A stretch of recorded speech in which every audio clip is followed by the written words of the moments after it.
হরিশঙ্কর জলদাস নামটি অনেকেরই চেনা। তিনি একজন জনপ্রিয় ঔপন্যাসিক। জেলেদের জীবন নিয়ে তিনি উচ্চতর গবেষণা করেছেন এবং রচনা করেছেন অনেক গল্প, উপন্যাস ও প্রবন্ধ। বাংলা ভাষা ও সাহিত্যে অবদানের জন্য তিনি 2019 সালে 21শে পদকে ভূষিত হয়েছেন। তিনিই দ্বিতীয় জেলে যিনি অদ্বৈত মল্ল বর্মণের পর জেলে জীবন নিয়ে বাংলা উপন্যাস লিখেছেন।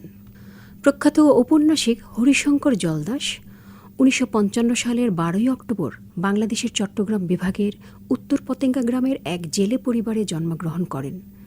তার বাবা যুধিষ্ঠির জলদাস পেশায় ছিলেন একজন জেলে। ফলে আর্থিক অভাব, অনটন আর অর্থনৈতিক টানাপোড়েনই ছিল হরিশঙ্করের বেড়ে ওঠার সঙ্গী। হরিশঙ্কর জলদাসের শৈশব কৈশোর কাটে পতেঙ্গার কৈবর্তপাড়ায়। তার বাবার স্বপ্ন ছিল ছেলেকে জেলের জীবনযুদ্ধে না জড়িয়ে শিক্ষিত করবেন, যেন ছেলে সম্মানের জীবনযাপন করতে পারে।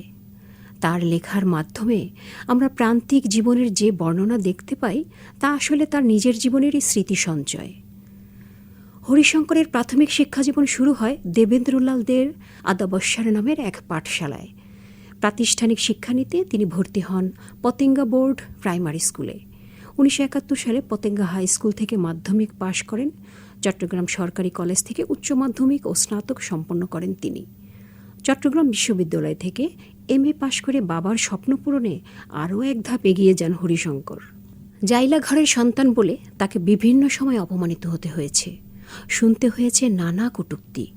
সেই কথার উচিত জবাব দিতে তিনি 2007 সালে চট্টগ্রাম বিশ্ববিদ্যালয়ের বাংলা বিভাগ থেকে নদীভিত্তিক বাংলা উপন্যাস ও কৈবর্ত জনজীবন এই বিষয়ে গবেষণা করে PhD ডিগ্রি অর্জন করেন।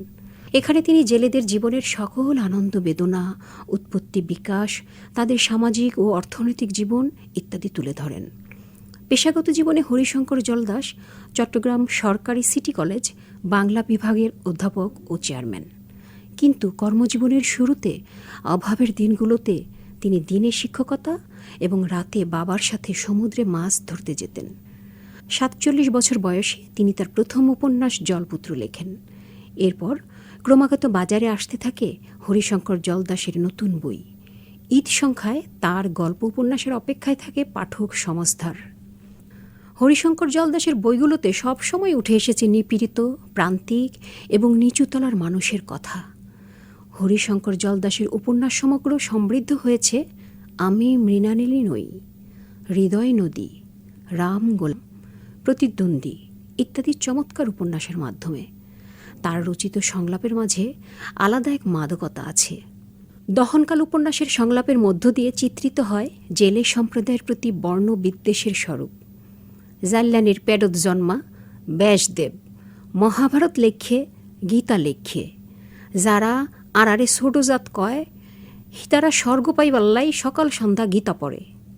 14টি উপন্যাস, 9টি প্রবন্ধ গ্রন্থ, এছাড়া 2টি আত্মজীবনী রচনা করেছেন। মধ্যবয়সে লেখা শুরু করলেও সাহিত্যকর্মে নতুন মাত্রা যোগ করায় তিনি বহু পুরস্কার অর্জন করেছেন। তিনি তার কলম সাধনা চালিয়ে যাচ্ছেন অদ্যাবধি। তার আরও কালজয়ী রচনার জন্য আমরা অপেক্ষায় আছি।